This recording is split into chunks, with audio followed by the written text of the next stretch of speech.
That's awesome. When they were developing this show, like, how was the casting process for you guys? Was it like, were you guys both aware that you were on the show pretty early on, or how did that work out? I love to remind Alan that even though I was number 2 on the call sheet, I was first cast. So he was last cast. Number 1, 2 there's ever been. No, we didn't. I was first, and Chris started introducing us as we came, then Corey, then Alice, and the rest of the cast, and we were like, okay, where's Harry? Which is a big deal. And no, they searched like far and wide for you, but I was told that you were above and beyond the rest when you finally came in and like saved the day with your audition. It's so wild. Yeah. It's weird. There was 140-something people who came in to be Harry.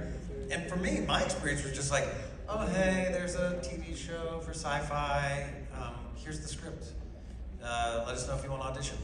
And I read it that day. It was like, whoa, yeah, I'd love to play this. This is right in my wheelhouse of crazy, but it has to be nailed down or it's not going to work. And there has to be a reality, 1 foot on the ground. And I went in the day later, and I had no idea there was any casting process happening.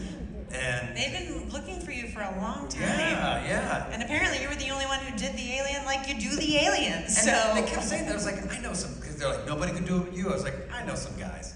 I know guys who could have done it. And I actually had a couple of names, and they're like, actually they auditioned. Like, oh. So they couldn't. Well, why didn't I get called in any sooner? Anyway, it was very good. It worked out. That's one thing we tell ourselves in this business. It's good for life. Is that it's all meant to be. The way it happens is how it's supposed to be. And that definitely felt like a moment like that where I showed up and they were already in Vancouver. They already were. We were like, come on in, buddy. Yeah. Here you are. I was the director and Chris Sheridan were on Zoom, but it wasn't even Zoom back then. It was just FaceTime because the pandemic hadn't happened yet. There was no Zoom, so they were just on a computer in the room. Hi guys. Yeah. And I did the scene there, and then it was a few days later, I was in Vancouver. It was very fast. Wow. A lot I didn't realize it was that fast. Yeah, a lot of roles to do that for me. Yeah. They're like, we don't know anybody, but now you have to be here tomorrow. Yeah. Right. Must be here. Yeah. Aren't we lucky? It was fun. Yeah. When you were creating the character for the audition, like I've heard you've got a big improv background. Right. And so how did you come about to this character? What was the process that you used? I had done a role called Sonny in iRobot years before. Yeah. One of the neatest, my favorite time of the whole movie, making the movie, we did it for 6 months, also in Vancouver, was a month before production started. I showed up and it was me and this theater director guy, who was a movement guy. He and I figured out how Sonny moved.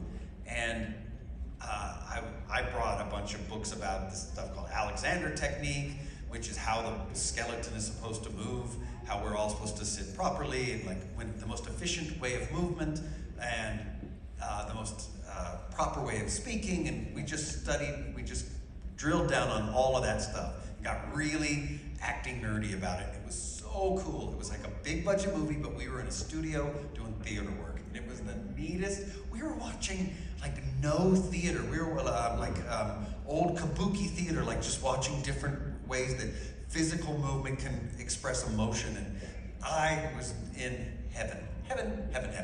And so I leaned back on that training that I had done years before, that if an alien is learning to use a body, because his body looks very different, if he's going to use it like a machine, he's going to speak the words the best way he can in the beginning.